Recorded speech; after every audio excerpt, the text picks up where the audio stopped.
कर्म किस तरीके से जीव को परेशान करते हैं।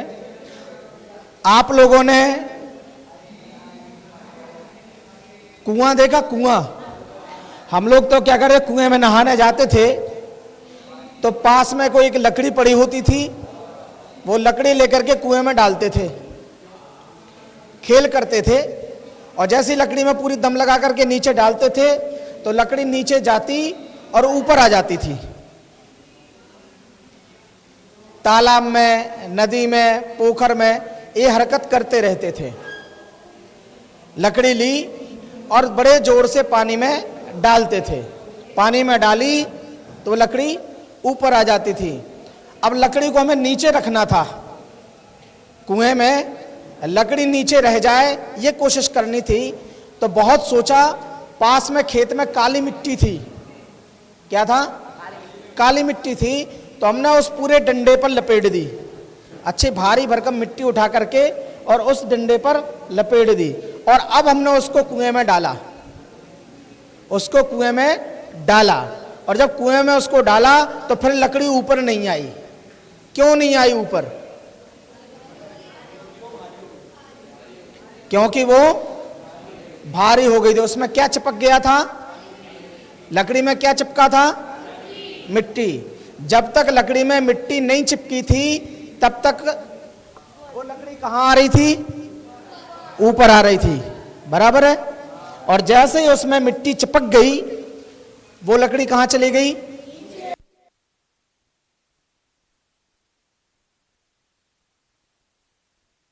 हेलो,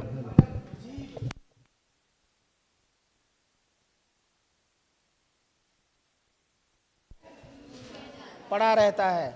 और जब कर्म धीरे धीरे निकलते हैं, मिट्टी हटती चली जाती है तो वो लकड़ी फिर क्या होता है?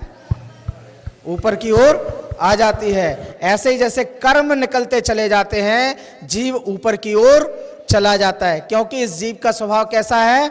ऊपर की ओर गमन करने वाला स्वभाव है। समझ में आया? कर्म के कारण से क्या समस्या होती है, ये इस एग्जाम्पल से हम समझ सकते हैं। क्या समस्या होती है? जीव भारी हो जाता है और जीव संसार में ही फंसा रहता है। तो कर्म जीव का क्या नुकसान करते हैं यह समझ में आता है। जीव को कर्म संसार में रोके रखते हैं और जीव को संसार से पार होना है तो क्या करना है? इन कर्मों का निकलना, छूटना बहुत जरूरी है।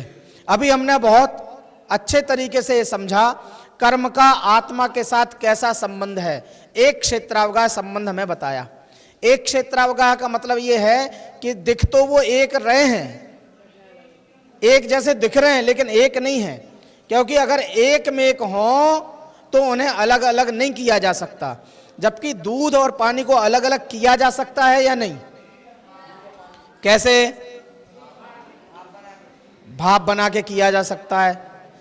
दूध को फाड़ करके देखो तो दूध अलग हो जाता है, पानी अलग हो जाता है। मानसरोवर के हंस को ले आओ, उसकी चोंच लगा दो तो दूध दूध पी जाता है और पानी पानी छोड़ देता है। तो ये अलग अलग थे इसलिए ये अलग अलग हुए ना। अगर एक में एक होते तो अलग अलग होने का कोई सवाल नहीं था। समझ में आया? यही व्यवस्था कर्म सिद्धांत पर लागू होती है। अभी हमने द्रव्य कर्म और भाव कर्म ये दो लक्षण पढ़े कर्म के दो भेदों में। द्रव्य कर्म अर्थात जहां कार्बन वर्गणाएं कर्म रूप परिणमित होकर के जीव के साथ चिपक रही हैं, रुक रही हैं, वे कहलाते हैं द्रव्य कर्म। और भाव कर्म जीव के मोह राग द्वेष आदि का निमित्त पा करके जो जीव भाव करता है, अपनत्व के भाव करता है, वो सब भाव कर्म की दृष्टि में आते हैं। ये सब विषय हमने अभी पिछली कक्षा में पढ़ा था। अब कर्म के ही द्रव्य कर्म और भाव कर्म ये दो भेद हैं और इसमें भी द्रव्य कर्म के दो भेद हैं, एक घाती कर्म और एक आघाती कर्म। घाती कर्म क्या कहलाते हैं?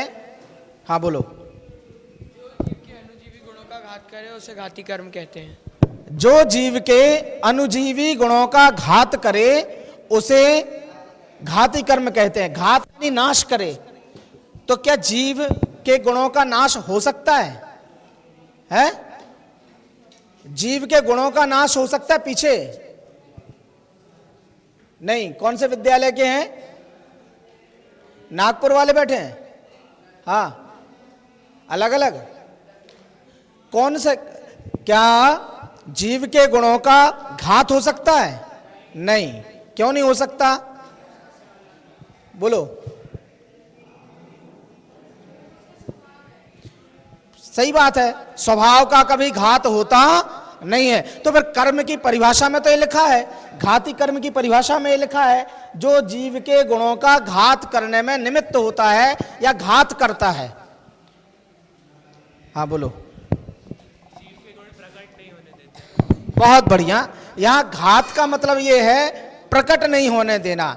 जैसे सूरज की रोशनी निकल रही है, आ रही है, और सामने बादल आ गए।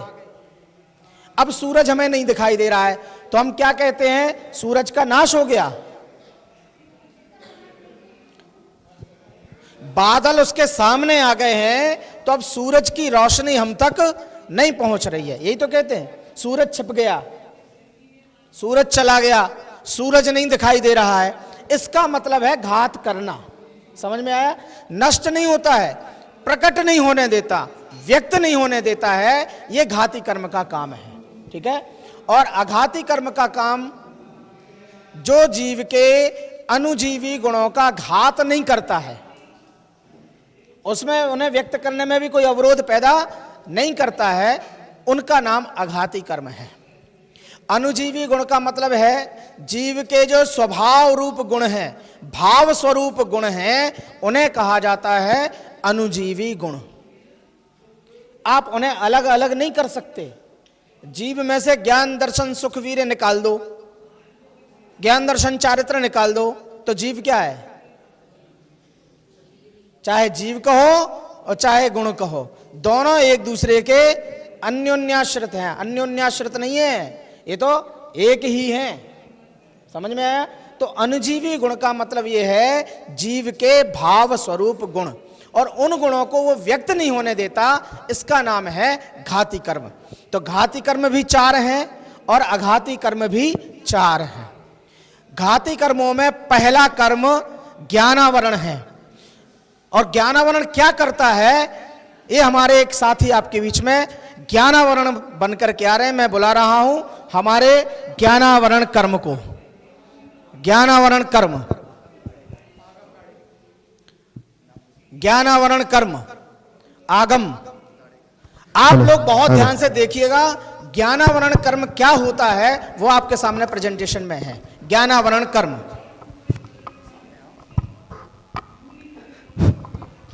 मैं ज्ञानावरण हूँ, ज्ञानावरण। मैं जीव की ज्ञान शक्ति को ढाक देता हूँ। तुम्हें जानने की इच्छा तो होगी, पर मैं तुम्हें जानने नहीं दूंगा। जब तक मैं यहाँ पर हूँ, तुम अपने ज्ञान शक्ति को व्यक्त नहीं कर पाओगे, क्योंकि मैं ज्ञानावरण हूँ, ज्ञानावरण।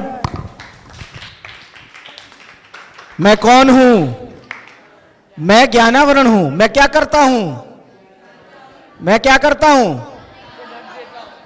मैं ज्ञान पर रोक लगा देता हूं। जो जानना चाहता उसे जानने नहीं देता, उसे व्यक्त नहीं होने देता। यह कौन सा कर्म करता है? ज्ञान पर आवरण डालने का काम ज्ञानावरण कर्म करता है। समझ में आया? तो ज्ञानावरण कर्म की अगर परिभाषा लिखने को आए तो आप क्या लिखोगे?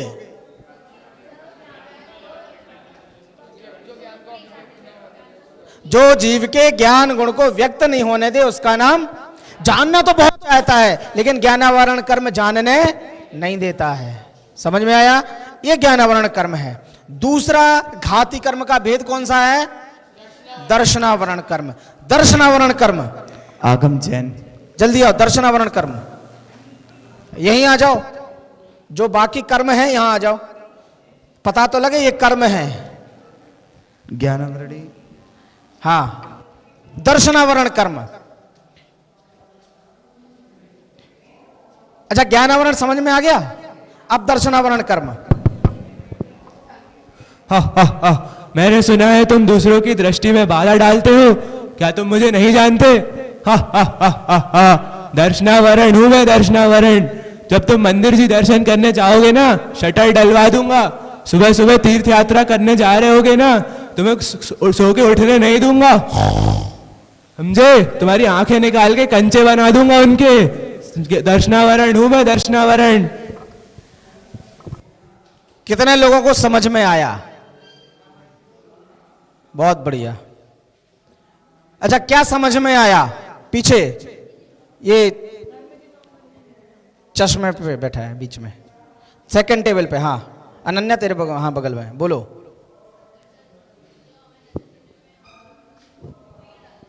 जो हमें दर्शन करने में बाधा डाले नहीं, दर्शन नहीं करने दे। उसने कहा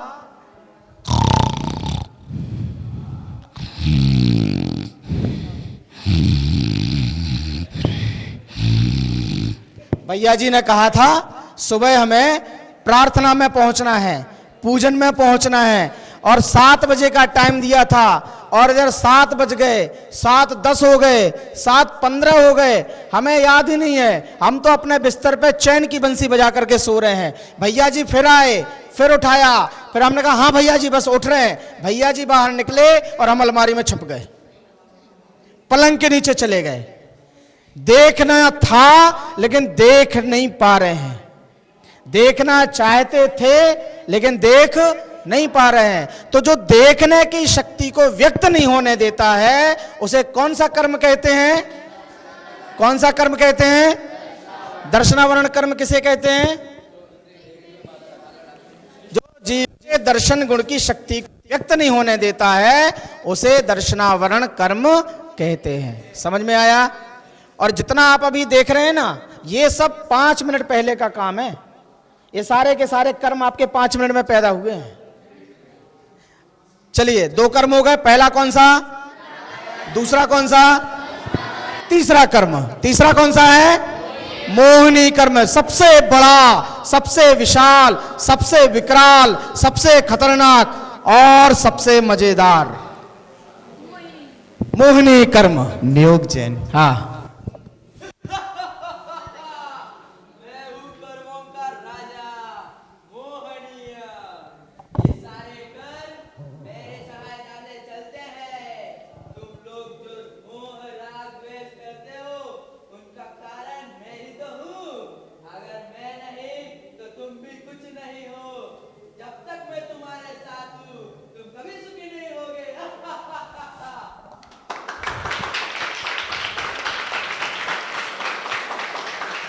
मोहनीय कर्म, नाम ही उसका मोहनीय है। जो सम्मोहित कर ले, ऐसा सम्मोहित कर ले कि वो असलियत में क्या है ये भूल जाए, उसका नाम कौन सा कर्म है? मोहिनी कर्म। समझ लो ये कर्मों का राजा है, इसके बिना कुछ नहीं हो सकता, इसको त्यागे बिना जीव निकल नहीं सकता है। ये जितने जितने कुचक्र चलता है, जितनी जितनी चीजों में अपनत्व करता है, ये सब एक ही कर्म करता है। कौन सा? मोहनीय कर्म। क्यों? क्योंकि यह जीव को जीव मानने ही नहीं देता, यह जीव को जीव समझने ही नहीं देता है। ये समझ आता है कि ये जो शरीर है यही जीव है, इसको ही पालो, इसको ही पोषो, इसके संगति में जितने संबंध बनते हैं, ये मेरा है, ये तेरा है, ये तेरा भी मेरा है। जो मेरा है वो तो मेरा है ही, और जो तेरा है वो भी। ये कौन सा कर्म सिखाता है? मोहिनीय कर्म। समझ में आया? ये मोहिनीय कर्म बड़ा विचित्र है, विकराल है। क्यों है? क्योंकि ये जीव को जीव नहीं मानने देता, जीव को जीव समझने रूप आचरण नहीं करने देता है, जीव को मोह राग द्वेष रूप विकल्प जालों में उलझा करके रखता है, जीव को सच्ची श्रद्धा नहीं होने देता है। कौन सा कर्म? मोहिनी कर्म। और मोहिनी कर्म के बाद घाती कर्म का चौथा भेद है। वो कौन सा भेद है? अंतराय कर्म। अंतराय क्या करता है? अंतराय के लिए हमारे साथी कुणाल जैन।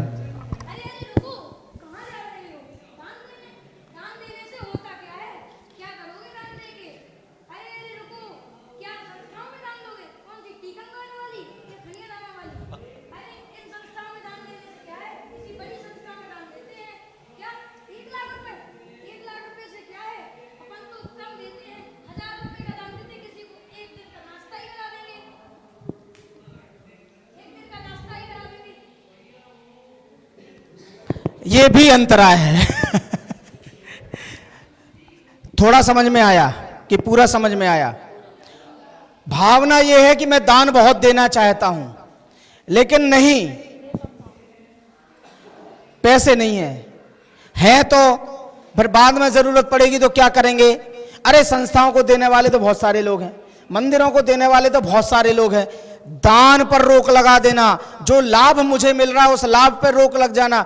इसको, अरे इसको पुरस्कार नहीं देना, उसको देते हैं, इसको तो मिलते ही रहते हैं। अच्छा, इसे समय सार याद है तो इसको क्या देना, ये तो पंडित जी का लड़का है, इसको देते हैं। ओए ये भी पंडित जी की लड़की, नहीं नहीं नहीं, उसको देते हैं। समझ में आ रहा? जिसे लाभ मिलना चाहिए था उस मिलते हुए लाभ में बाधा पड़ जाना, उस मिलते हुए फायदे में रुकावट आ जाना, कौन से कर्म के कारण होता है? कौन से कर्म के कारण? अंतराय कर्म के कारण से होता है। समझ में आया? कितने लोगों को समझ में आया? 4 प्रकार के कर्म, ये 4 घाती कर्म। ज्ञानावरण किसे कहते हैं? बोलो। दर्शनावरण कर्म, मोहनीय कर्म, अंतराय कर्म। ये तो है 4 घाती कर्म। अब इसके बाद जो 4 अघाती कर्म आएंगे वे और मजेदार हैं, क्योंकि उनमें होता कुछ नहीं है, उनमें होता कुछ नहीं है, सिर्फ अनुभव होता है। और अनुभव भी थोड़ा बहुत नहीं, ऐसा लगने लगता है कि संसार ही छोड़ दें, यहां तक की स्थिति बन जाती है। ये अघाती कर्मों की विचित्रता है। और आप पॉज कर देना उसे। थोड़े आए कि बहुत आए? बहुत आ गए। अब अघातिया कर्म की ओर चलते हैं। अघातिया कर्म का पहला लक्षण, पहला कर्म है वेदनीय। क्या नाम है इसका? वेदनीय। वेदन होता है, अनुभवन होता है, समझ सकते हैं, कह नहीं सकते, बता नहीं सकते, महसूस करते हैं। और क्या महसूस करते हैं वो वेदनीय कर्म बताने आ रहे हैं। न्यासा जैन बोलिए। वेदनीय कर्म।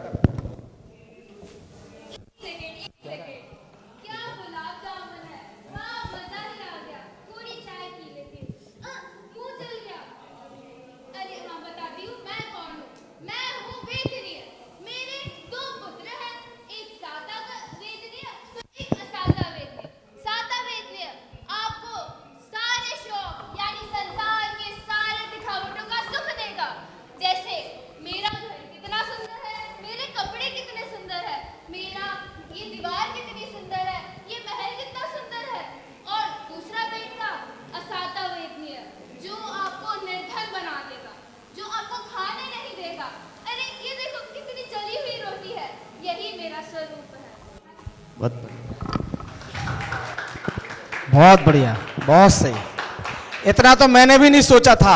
जली हुई रोटी खा के क्या रोटी खिला रहे हो? 2.5 में बुलाया है, इतना बड़ा मंदिर बनाया, इतने बढ़िया पंडित जी हैं, इतने बड़े प्राचार्य हैं, और जली रोटी खिला रहे हो।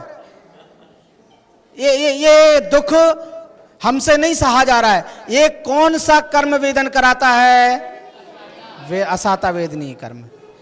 और अरे वाह, 2.5 में इतना विशाल मंदिर, इतनी 1165 प्रतिमाएं, प्रतिदिन दर्शन करने का मौका, कितना सुंदर स्थान। आहा, भोजन तो कितना जबरदस्त है, मिठाई भी बनती है, लाजवाब नाश्ता भी मिलता है, खाना भी बढ़िया मिलता है, कुछ नहीं करना होता है, ठंडे बहुत है तो उसके लिए उपाय है, गर्म पानी मिलता है, आनंद ही आनंद आ रहा है, आनंद ही आनंद लग रहा है।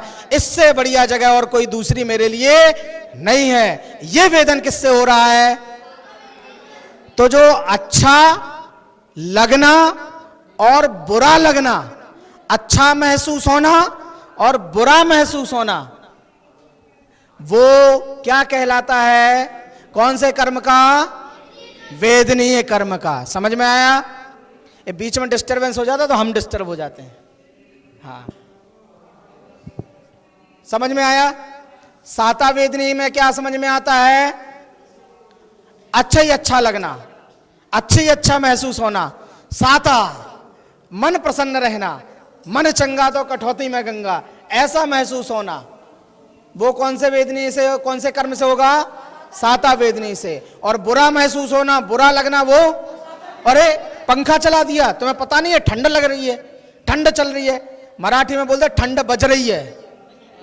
हाँ, और कितनी ठंड बजाओगे? पूरा पंखा के यहां बजाते ही रहोगे? बंद कर दो, बंद कर दिया तो हाँ चांगला है। हाँ बोलो।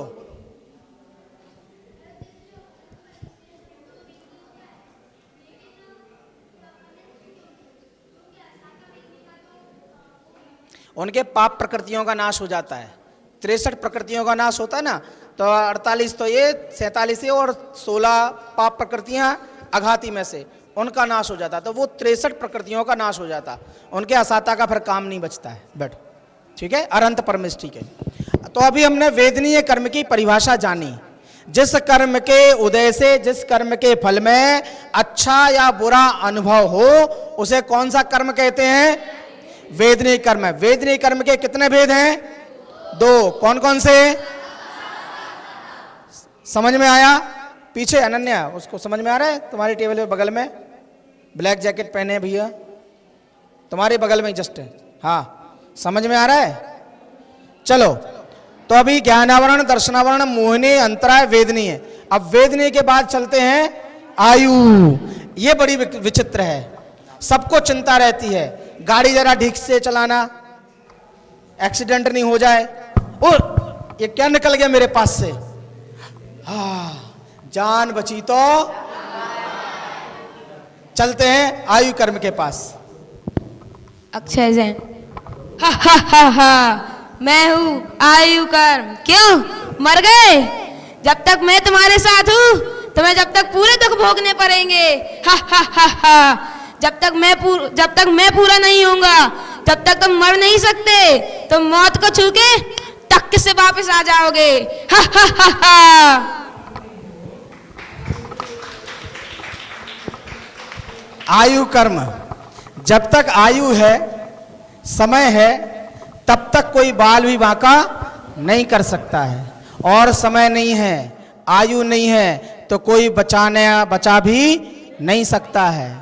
आयु कर्म का काम है एक गति से दूसरी गति में पहुंचाना। जन्म मरण का काम निश्चित समय सीमा के लिए, निश्चित काल के लिए उस गति में रुके रहना, वो किसका काम है? कौन से कर्म का?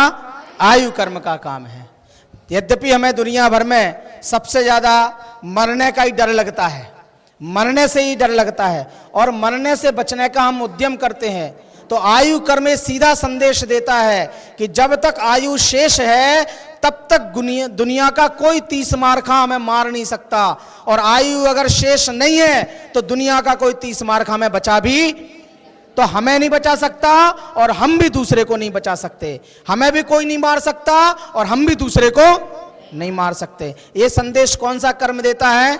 आयु कर्म देता है। समझ में आया? कितने लोगों को समझ में नहीं आया? अच्छा, कितने लोगों को आया? बहुत बढ़िया।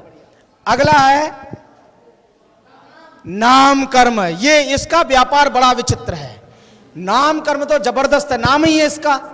पूरी दुनिया नाम के चक्कर में मरी जा रही है। जो नाम हम अपना लिखते हैं ना, ये नाम क्या वही नाम कर्म है या कुछ अलग है?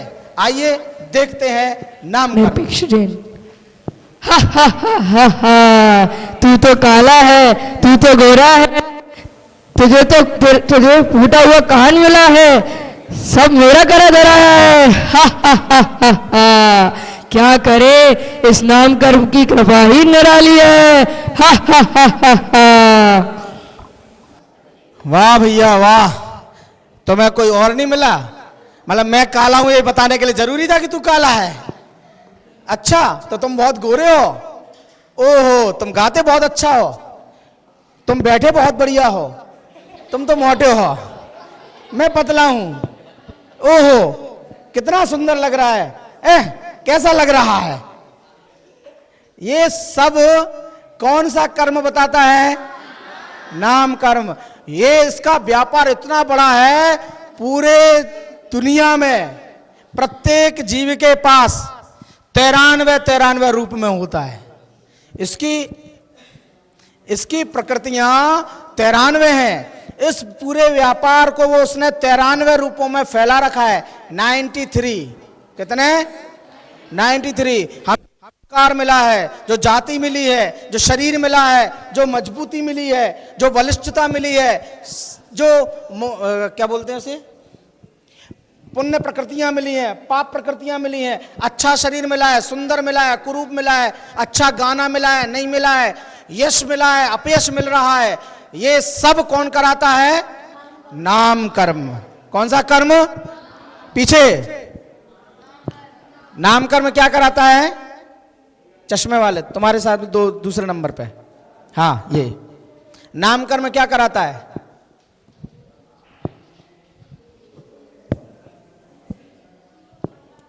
किसी को काला बना देता है, किसी को गोरा बना देता है, किसी को नाटा बना देता है, किसी को लंबू बना देता है। बोलो बोलो जल्दी बोलो। तुम्हें हमने इसलिए पकड़ा है क्योंकि तुम्हारा ध्यान कहीं और चला गया था, काले गोरे के चक्कर में उलझ गए थे। हमारे साथ शास्त्री करते थे ना, तो हमारे साथ एक सीनियर थे, उनके तो नाम के आगे ही लगा हुआ था काले गोरे, विजय जी काले गोरे। और हमारे बैच में था राजू काले, वाशिम के शास्त्री हैं, उनके तो पीछे ही लगा हुआ था काले। इंदौर में एक प्रजाति है काला,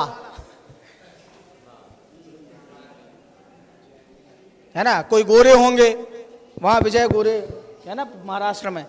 सब नामकर्म की प्रजातियां मिलती हैं। तुम्हें नामकर्म क्या समझ में आया?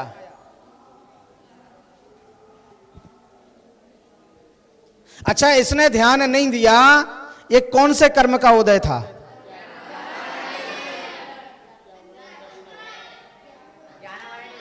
ज्ञानावरणी और दर्शनावरणी भी।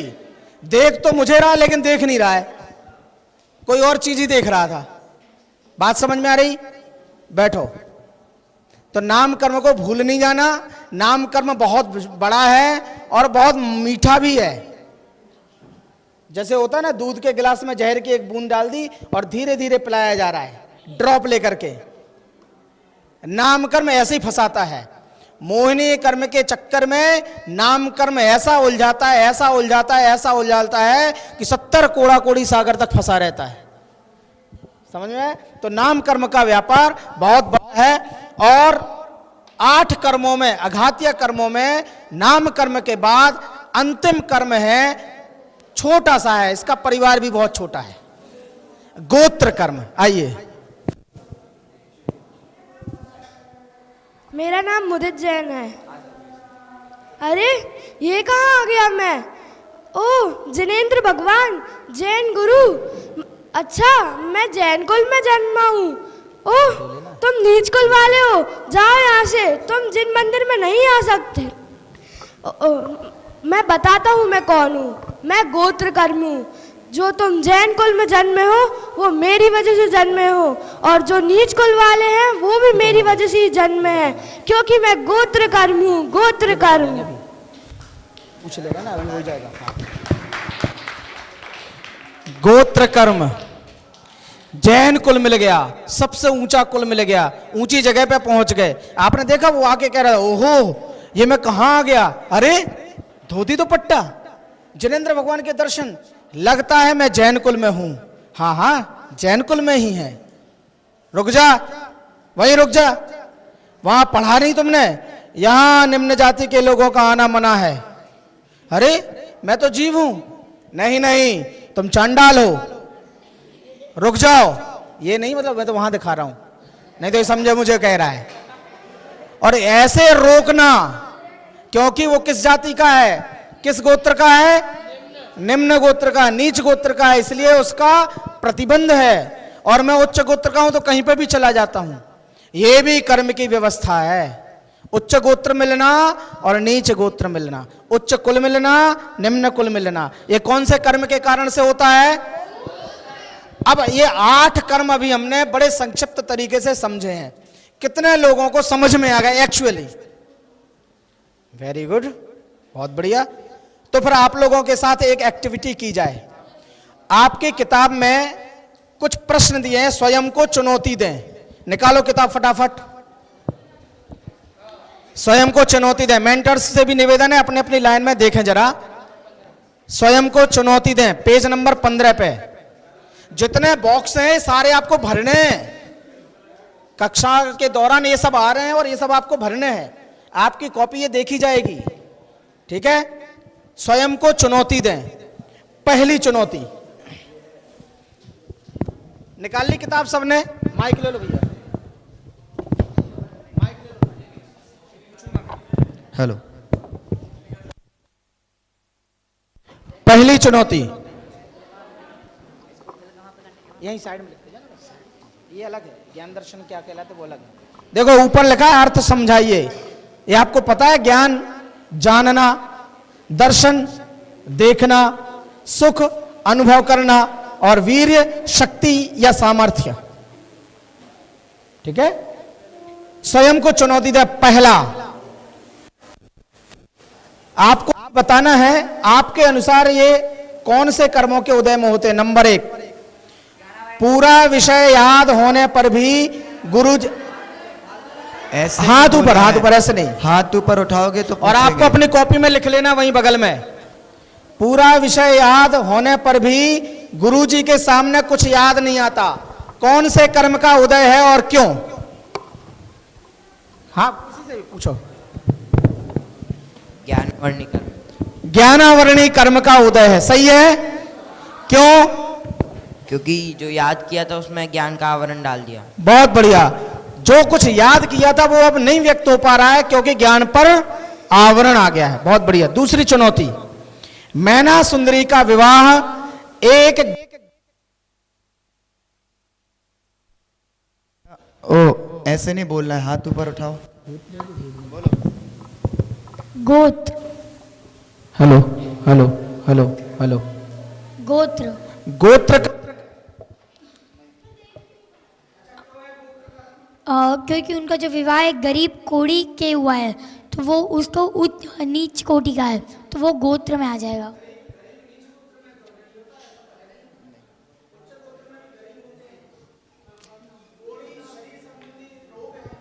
हाँ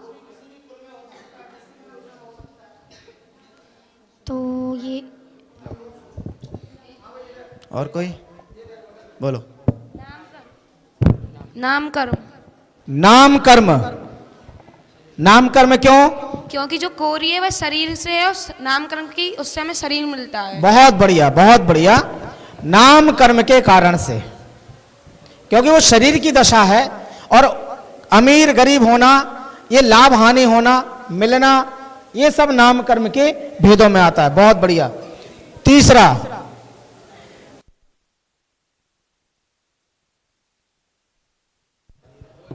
मुख्यमंत्री का मंदिर में आना निषेध है।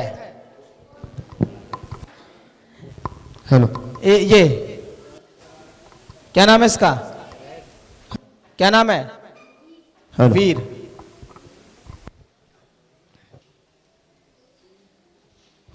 दर्शनावरण। दर्शनावरणी। मुख्यमंत्री का आना निषेध है, दर्शनावरणी। अच्छा, कितने लोग एग्री करते हैं? 1 2। अच्छा, और कौन सा कर्म है हो सकता है? गोत्र। गोत्र कर्म। क्यों? क्योंकि मुख्यमंत्री नीच गोत्र से। हाँ, अगर आपने गलत लिख भी लिया हो तो उसे सुधार कर लेना। आपको जो समझ में आ रहा है वो लिख रहे हैं, स्वयं को चुनौती दे रहे हैं ना वो, तो यहां डिस्कस करके उसका सॉल्यूशन हो जाएगा। बोलो। अंतराय क्यों? मुख्यमंत्री उच्च के होते हैं पर उन्हें दर्शन करने में दर्शनावरणी भी आ रहा है और अंतराय आ रहा है। अच्छा, मुख्यमंत्री उच्च गोत्र का होता है कि निम्न गोत्र का? फिर से, मुख्यमंत्री उच्च गोत्र का होता है कि निम्न गोत्र का? ये तो कह रहा कुछ भी नहीं होता है। किसी का भी हो सकता है। तो मुख्यमंत्री पद उच्च या निम्न नहीं है?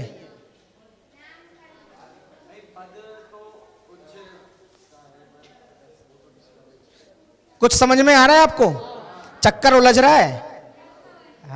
दर्शनावरणी और अंतराय अंतराय और गोत्र। दर्शनावरणी इसलिए निकल रहा है क्योंकि देखना नहीं दे रहे। अंतराय इसलिए निकल रहा है क्योंकि रोक लगा दी है। और गोत्र इसलिए है कि हो सकता है वो निम्न गोत्र के हो, तो रोक दिया है। जैसे अभी बीच में एक मंदिर जी में राष्ट्रपति को नहीं जाने दिया था, ख्याल में आया? तो उस लिंक से भी इसको जोड़ा है, तो वो निम्न गोत्र की तरफ जाएगा, तो गोत्र कर्म भी वहां पर आ सकता है। चलो बोलो, नामकर्म क्यों? पद आया इसलिए, हाँ कह सकते हो, लेकिन नामकर्म का उदय भी हो सकता है। मुख्यमंत्री अकेला शब्द चुनो तो निषेध है, वाक्य वहां जा रहा है, बल वहां पड़ रहा है, रोक लगा दी है। आएगा, तुम तो लिखो अपने लिए, तुम्हें समझ में आ रहा ना, अपना लिखो। हाँ आगे देखो, सामने रखी पेंसिल नहीं दिखी। अनन्या तेरे अगल बगल में पूछो कौन है जिसका ध्यान नहीं हो। सामने रखी पेंसिल नहीं दिखी, उसको बोलो। सामने रखी पेंसिल नहीं दिखी है? दर्शनावरणी क्यों? क्योंकि दर्शनावरण कर्म की वजह से हमें उसके दर्शन नहीं होना, दिख नहीं पा रहे वो। बहुत बढ़िया, दिख नहीं रहा है ना, देखने पर रोक लग गई है। देखने पर आवरण रखा हो, सामने है तो भी नहीं दिख रहा है। ठीक है, चलो। मुनिराज आहार हेतु निकले, परंतु रास्ते में से ही पुनः लौटना पड़ा। ये तो बहुत सारे लोगों को पता है, बोलते ही हैं महाराज जी को अंतराय कर्म। क्यों? अंतराय कर्म क्योंकि वो जिस काम के लिए जा रहे थे वो उस काम से वापस लौट गए, इसलिए अंतराय कर्म। बाधा पड़ गई, बाधा आ गई। दान लाभ भोग उपभोग और वीर्य में बाधा आ गई है। वो जो लाभ होना था उस लाभ में रोक लग गई, बाधा आ गई। तो बाधा पड़ जाना यानी कौन सा कर्म हो गया? अंतराय कर्म का उदय। बहुत बढ़िया। पानी व्यर्थ में फैलाने पर मां को गुस्सा आ जाता है। हालांकि इसके भेद अभी अपन ने पूरे नहीं पढ़े हैं, फिर भी किसी को ख्याल में आ रहा होगा। हाँ, मोहिनी कर्म। मेरी आवाज तो निकल ही नहीं रही है। आवाज नहीं निकलना, ये कौन से कर्म का उदय है? और आवाज से इसको तकलीफ महसूस हो रही है, कौन से कर्म का उदय है? वेदनी, असाता है, दुख हो रहा है। बहुत बढ़िया, बहुत बढ़िया, समझ में आया? और मां को गुस्सा आया, ये कौन से कर्म का उदय है?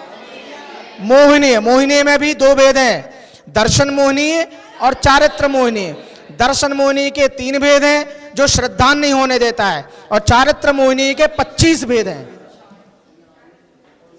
अनंत अनुबंधी क्रोध मान माया लोभ आदि 25 कषाएं। ठीक है, तो गुस्सा यानी क्रोध कौन से कर्म में जाएगा? मोहिनी। मोहिनी में भी चारित्र मोहिनी में। चलिए, बाढ़ से हजारों पशु पक्षी तथा मनुष्यों का घात हुआ। घात यानी मर गए। हाथ उठाना है, हाथ उठाओ। बाढ़ से हजारों जीव मर गए। हाँ, आयु कर्म। आयु कर्म क्यों? क्योंकि उनकी आयु कर्म का उदय है, जिससे उनका मरण हो गया। उनका समय, उनका काल, उनका उस जाति में, उस गति में रुकना उतना ही था। ठीक है, तो चले गए। चलो, मुनि ऋषभदेव को 6 माह आहार की प्राप्ति नहीं हुई। इसको पूछो, दोनों तीनों में से कोई नहीं बता रहा है? ये तो पता है कि हाँ, जली रोटी खिलाएगी 2.5 दीप में। अंतराय आया क्योंकि जब वो 6 माह से उनको आहार नहीं मिला, इसमें विघ्न आ गया, इसलिए उनको आहार नहीं मिला था। तो कौन सा कर्म? अंतराय। अंतराय कर्म। बहुत बढ़िया। चलो, रास्ते पर एक भी लाल सिग्नल नहीं मिला। एक भी लाल सिग्नल नहीं मिला। पीछे पीछे, हाँ पूछो। Very good. कईयों के तो भर गए। वेदनीय। वेदनीय क्यों?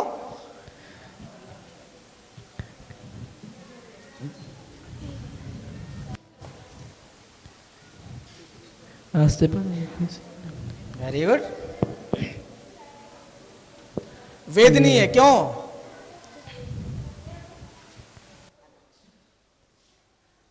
नहीं समझ में आया? अच्छा, तुमने वेदनीय क्यों लिखा? बगल वाले ने लिखा था इसलिए? अच्छा, ये बगल वाले को अपना मान करके लिखा, तो ये कौन सा कर्म है? कौन सा मोहिनी है? दर्शन मोहिनी है। पर पदार्थ को अपना मान के लिख रहे हैं, समझा? अच्छा, मैंने लिखा, ये पुस्तक मेरी है, ये कौन से कर्म का उदय है?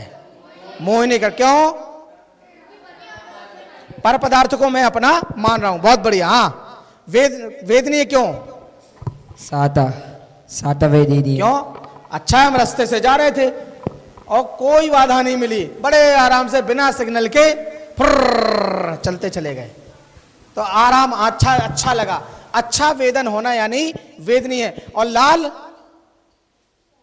लाल रंग कौन से कर्म का है? लाल रंग होना अभी नाम कर्म का है, अभी आपके भेद प्रभेद में नहीं आया, दोपहर की कक्षा में आएगा, तो आपको लाल रंग भी समझ में आएगा कि वर्ण गुण की पर्याय लाल है, वो नाम कर्म में आएगा। चलिए, किराए के घर पर स्वामित्व तो समझ लिया। रहे तो किराए के घर पर रहे थे, कौन सा? मोहिनी है। क्यों? समझ में आया? किराए का घर दूसरे का था, ये किराए का घर था, और इसे हमने क्या समझ लिया? अपना समझ लिया। अपना होना नहीं, अपना हो सकता नहीं, लेकिन हमने मान लिया। कौन सा कर्म है? मोहिनी कर्म। इस तरह से अभी हमने 8 कर्मों का संक्षिप्त स्वरूप समझा है। अभी इन 8 कर्मों का बहुत विशेष स्वरूप बाकी है। मजेदारी से सुनना समझना हो तो ठीक 2:30 बजे अपने इस कक्षा के समय पर उपस्थित हो जाना, एक नए विषय के साथ। कर्म सिद्धांत कैसे समझा जाता है। बोलो महावीर भगवान।